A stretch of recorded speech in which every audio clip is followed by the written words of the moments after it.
So 5 days ago, I set out to run a sub 2:45 marathon at the California International Marathon in Sacramento, California. And I crossed the finish line in 2 hours, 39 minutes, 20 seconds.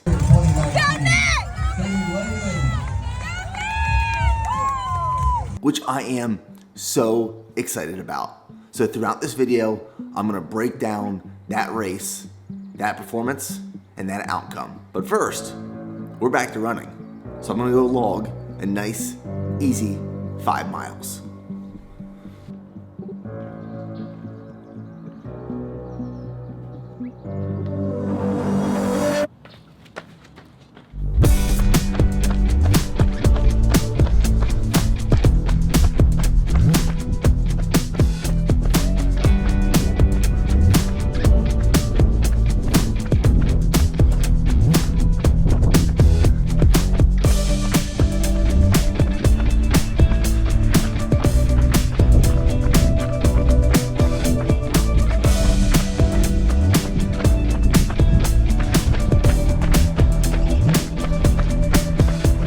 Now, not only was this the best race of my entire life, but I would argue one of the best runs of my entire life.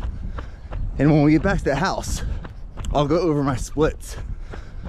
I'm really proud of the execution of that race and the consistency of the splits from mile 1 to 26.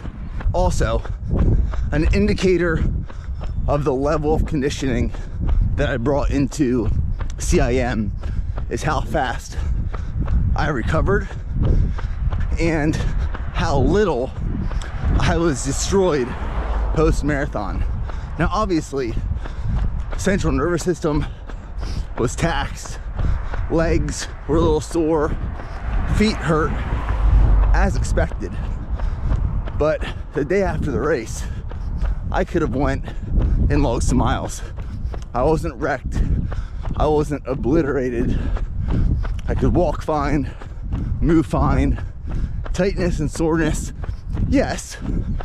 But that's what happens as your body adapts over a longer period of time when you keep applying a stimulus.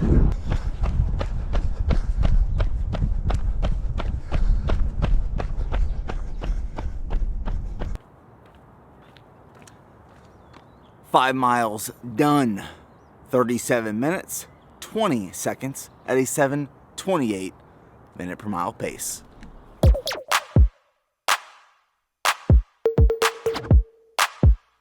Okay, so first let's go over the splits that the CIM race tracker provides. And this is 5K splits. So my average for my first 5K split was a 6:08 minute per mile pace. And the next 5K split, 6:03, and then 6:05, 6:05, 6:05, 6:05, 6:05, 6:05, full course 5K average, 6:05 minute per mile pace. Pretty consistent 5K splits. Now my 1 mile splits based off my watch. Mile 1, 6:02, 6:11, 6:01, 6:02, 5:58, 5:58, 6:04, 6:06, 6:09, 6:02, 6:02, 6:05, 6:04, 6:01, 6:05, 6:03, 6:01, 6:05, 6:04, 6:06, 6:02, 6:07, 6:04, 6:05, 6:04, 5:59, and that last about quarter mile was a 5:43 minute per mile pace. Now, the first 22 to 23 miles I could hold pace, I don't want to say easy, but well. The last 3 to 4 miles I had to really push because at that point I knew I had the possibility of running a sub 240 marathon. So I was full send for those last 3 to 4 miles.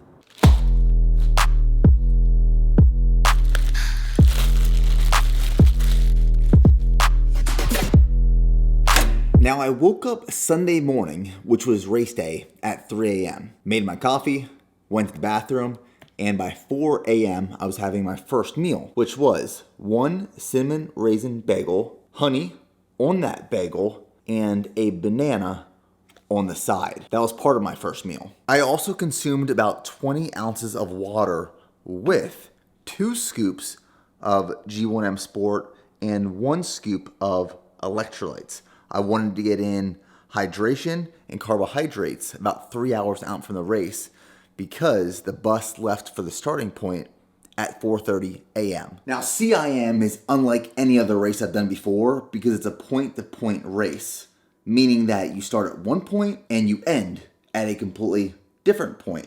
So everyone that was running that morning had to be shuttled to the starting line, which backed up the timeline pretty significantly. Now, from the time I hopped on the bus until the race started, I sipped on 1 scoop of electrolytes, which is 500 milligrams of sodium, in about 12 to 16 ounces of water.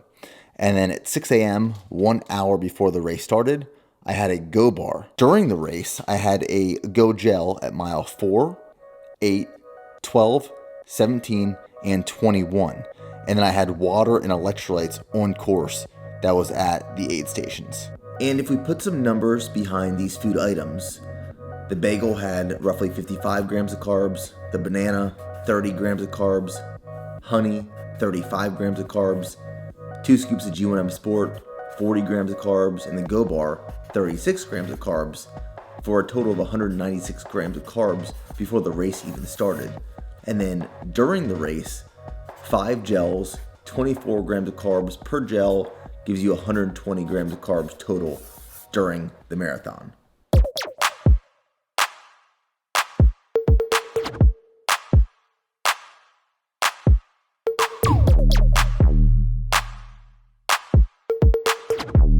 Now, CIM itself is a notoriously popular and famous race to go very fast.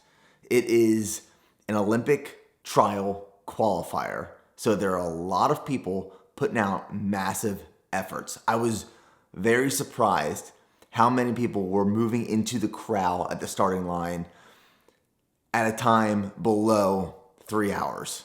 It felt like the majority of the people there were trying to run below 3 hours and much faster than that. Now, CIM is net downhill overall, but I didn't expect the first 13 to 15 miles to be such rolling hills. I mean, literally mile 1 to 13, 14, 15, it was like this, rolling hills the entire way through.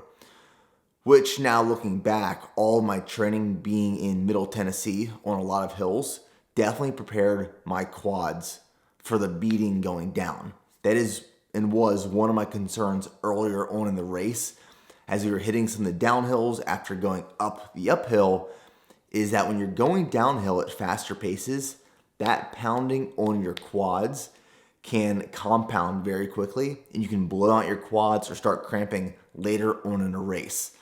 But I believe with my conditioning, my nutrition strategy, and then training on a lot of hills here in Nashville, that helped me tremendously, as well as incorporating strength training before and during my marathon build and prep. Beautiful course.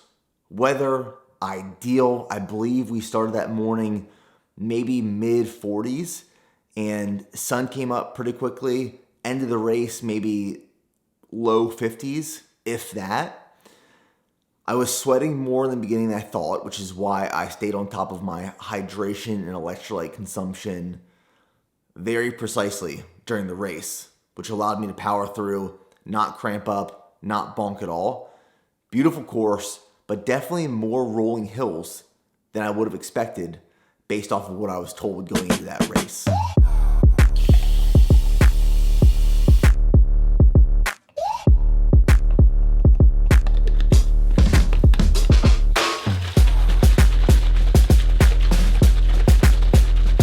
So I've made a few upgrades to our home garage gym in the last week.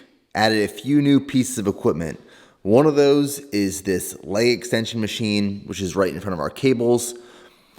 I upgraded our preset barbell rack to this Arsenal Strength one. It's a little bit more low profile, and then it has some storage for cable accessories. We added this leg curl machine here, and then we have our Play home gym set up.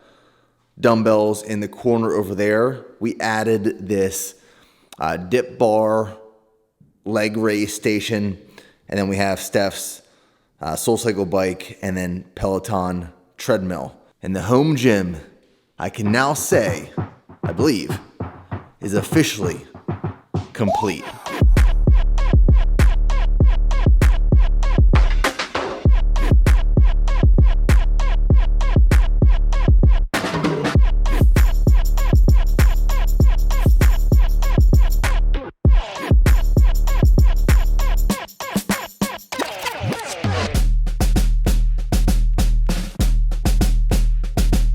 So the question is, what is next? What is the next race, event, or competition? And to be honest, the only race I'm putting on my calendar as of right now for 2024 is the New York City Marathon. I watched from afar that happen this past year, and just witnessing the energy, the environment, the atmosphere, that is something I don't want to miss in 2024. With that being said, things might pop up, opportunities may arise over these next 365 days, and I will assess, evaluate, and make decisions throughout the year. And my training is going to shift a little bit. I will split my training time between strength, being here in the gym, moving weights around like I am this afternoon, hitting a back and bicep training session, as well as cardiovascular conditioning and running. I'll probably pull my running down to anywhere from 30 to 45 miles a week, and I'll increase my strength training sessions to about 4 days a week. And that's how I'm going to shift the priorities of my training going into this next year. I just came off this big marathon training block. I decreased the amount of time and volume I was spending here in the gym in strength training because I was prioritizing running and getting faster to achieve the goal of a sub 245 marathon. And now that that training block is complete, that goal is accomplished, I am reshifting towards a hybrid athlete training model of strength and cardiovascular conditioning being running. You know, I do a lot of my running shirtless. I actually spend a lot of time shirtless. So when I wear a t-shirt or a singlet for a race, my nipples are not acclimated to that material chafing. This is the result of wearing a shirt or singlet when you usually don't during a race. Nipple chafage. No blood was drawn during the race, but there's some scabs on the end of my nipples.